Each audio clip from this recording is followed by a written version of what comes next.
America जो है पाकिस्तान को अभी मेजर नाटो अलाई का दर्जा दिया है। जो पाकिस्तान का लगातार सपोर्ट कर रहे हैं, उनकी तारीफ कर रहे हैं और दूसरी चीजें जो कि हमें बिल्कुल पसंद नहीं है और नहीं करना चाहिए था, जो हमारा दोस्त है बोल के हम मान के चल रहे हैं। हमारे प्रतिनिधि मंडल पूरी दुनिया में जा रहे हैं कि पाकिस्तान इस तरह से हमारे ऊपर कर रहा है, लेकिन उनको कोई घास नहीं डाल रहा है। क्या मिला है? मोदी जी तो कटोरा ही लेके बैठे हुए हैं, अभी ऐसा लग रहा है अमेरिका के सामने। और वहां के लीडर्स की भी उन्होंने तारीफ की, सराहा। तो जो पॉलिसी वो हम चाहते थे कि पाकिस्तान को अलग थलग करे, आइसोलेट करे और उसको फेल्ड स्टेट की तरह प्रेजेंट किया जाए, जो लेबल हम चाहते थे, वो सबसे हमारा गहरा दोस्त उसको मानने के लिए तैयार नहीं है।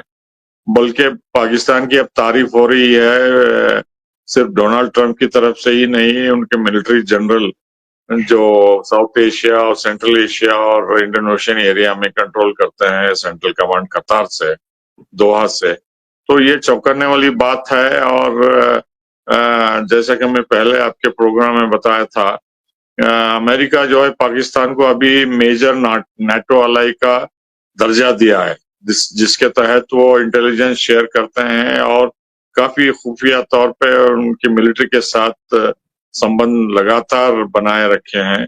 और ये सिर्फ कवर है उनका कि पाकिस्तान जो है आतंक का शिकार है और वो इस्लामिक स्टेट के खिलाफ जंग लड़ रहे हैं और खोरासान के आतंकवादियों को पकड़ के दे रहे हैं। उन्होंने ये भी कहा है कि जब आसिफ मुनीर पाकिस्तान के आर्मी चीफ ओहदा संभाले तो उन्होंने पहला फोन कॉल ये जनरल, अमेरिका के जनरल को किया और वो बताया कि हम इस्लामिक स्टेट खोरासान के लोगों को, टेररिस्ट को पकड़े हैं और आप डिफेंस सेक्रेटरी और प्रेसिडेंट को बताइए। तो ये कितना महत्वपूर्ण बात बता रहे हैं, उससे पता चलता है कि अमेरिका के ताल्लुकात पेंटागन के जो है पाकिस्तानी मिलिट्री और आईएसआई के साथ काफी गहरे हैं और बहुत कुछ हो रहा है जो हमें पता नहीं है। हम ये बात मान के चल रहे हैं कि अमेरिका हमारा दोस्त है और हमारी दुश्मनी पाकिस्तान के है, जिसमें अमेरिका हमारा सपोर्ट कर रहा है बोल के। लेकिन असल बात यह है कि पाकिस्तान से भी वो खुफिया तौर पे रिलेशंस बाकायदा रखे हैं। मानकर चले, हम क्या मानकर चले कि हमारा क्या अमेरिका सही मायनों में क्या हमारा दोस्त है? क्या भारत का भला अमेरिका सोच सकता है और क्या हम अमेरिका के ऊपर पूरी तरीके से भरोसा कर सकते हैं? ये एक बड़ा सवाल है। देखिए, जो भी मैं 4-5 चीजें बताऊंगा, उसके बैकग्राउंड में आपको खुद पता चलेगा कि अमेरिका जो है मुखौटा पहना हुआ है दोस्ती का और जो कामें कर रहा है वो हमारे हित के खिलाफ है।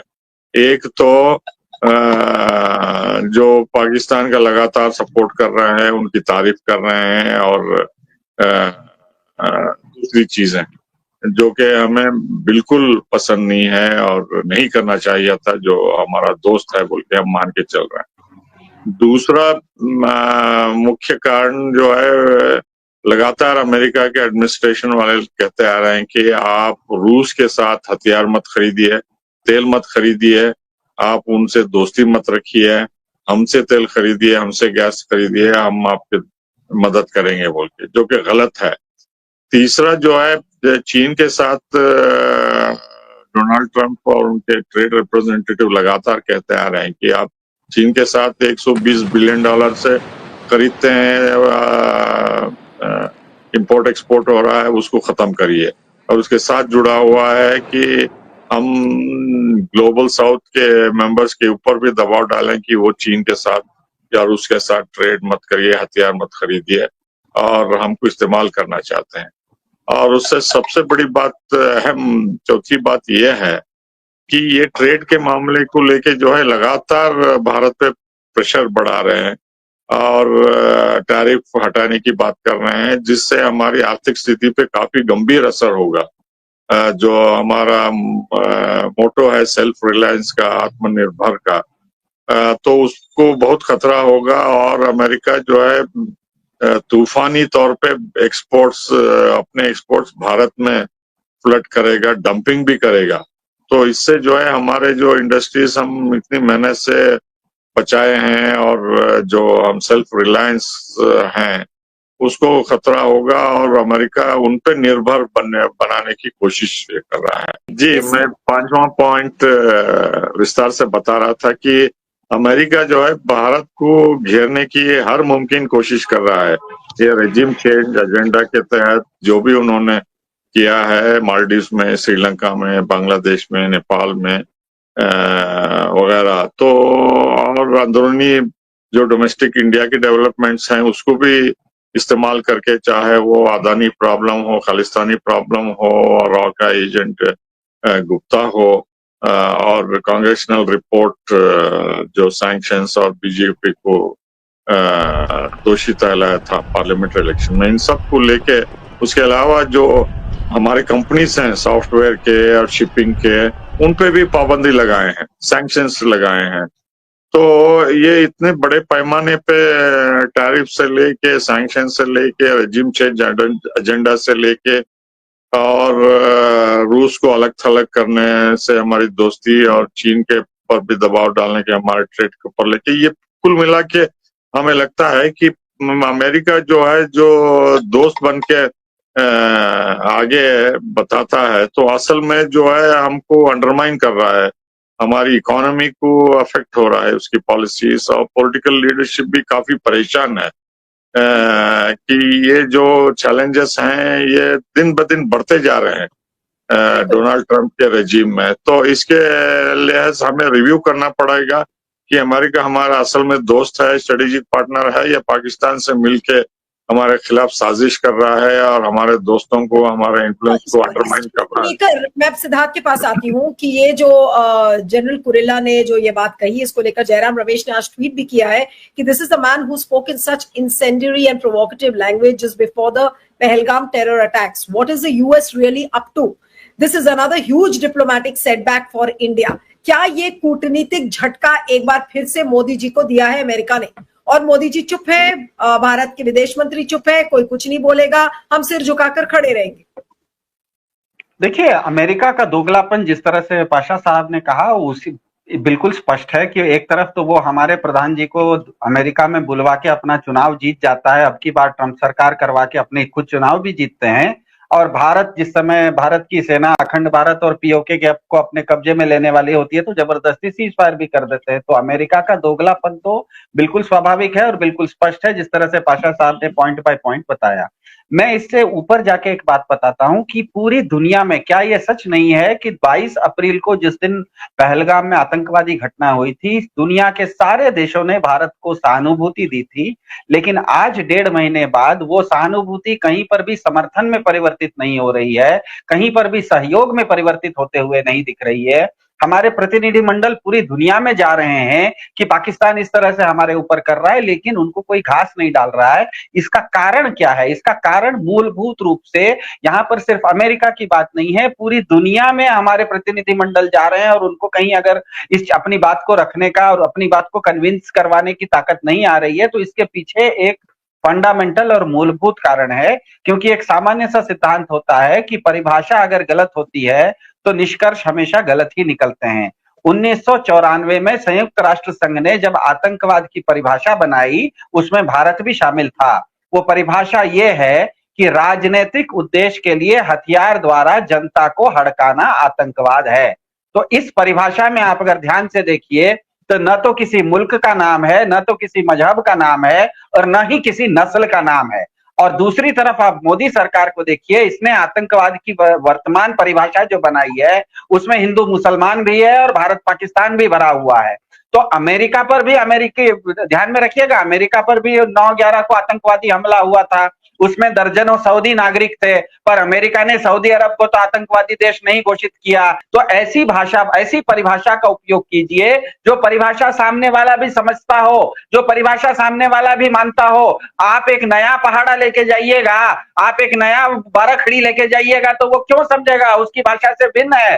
ध्यान में रखिएगा, अमेरिका किसी भी दूसरे देश को 3 श्रेणी में रखता है। एक श्रेणी में रखता है कि वो उदार देश है, अगर वो उदार देश है तो उसके साथ दोस्ती का संबंध रखता है। उदाहरण के लिए अल्बेनिया जैसे देश को उसने नेटो का अंग बना लिया है।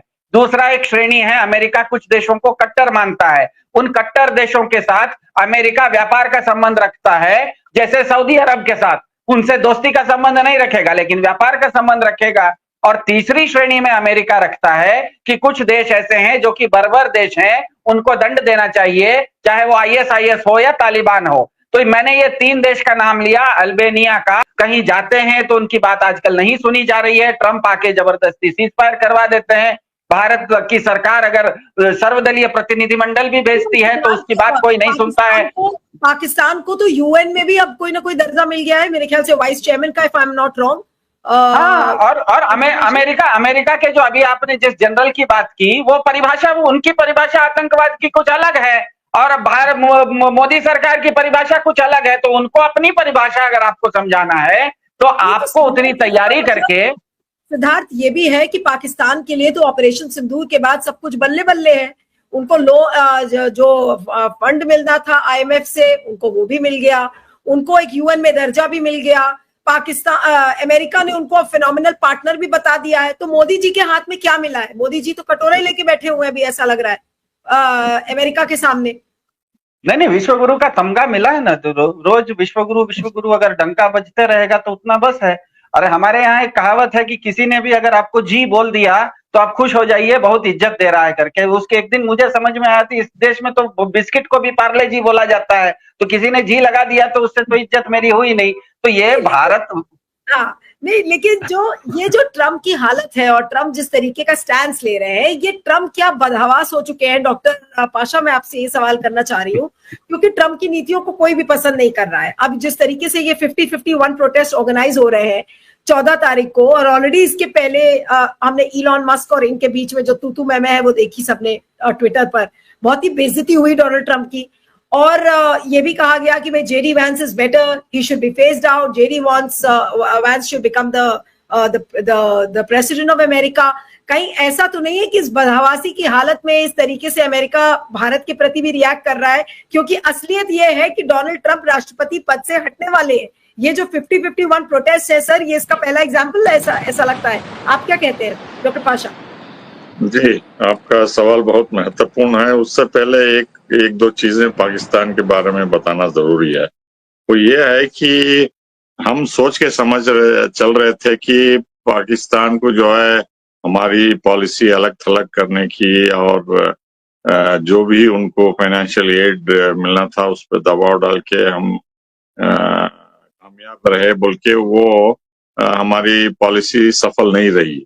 हम कोशिश करें सऊदी अरेबिया, इमारात और आईएमएफ और वर्ल्ड बैंक में कि पाकिस्तान को ये फंड ना मिले, लेकिन अमेरिका जो है उसको नजरअंदाज करके पाकिस्तान को जो भी देना था वो चाहते थे वो मिल गया है वो। तो ये ऑपरेशन सिंदूर का जो है सबसे ज्यादा फायदा जो है पाकिस्तान को हुआ है।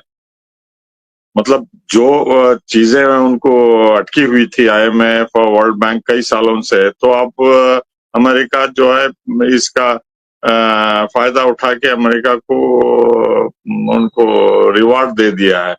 और उसके अलावा भी यूनाइटेड नेशंस में जो पाकिस्तानी और पाकिस्तान के खिलाफ फाइनेंशियल सैंक्शंस और टेररिस्ट को पकड़ने का हुक्म दिया था, तो अब वो एंटी टेररिज्म का वाइस प्रेसिडेंट भी बन गया है, वाइस चेयरमैन भी बन गया है।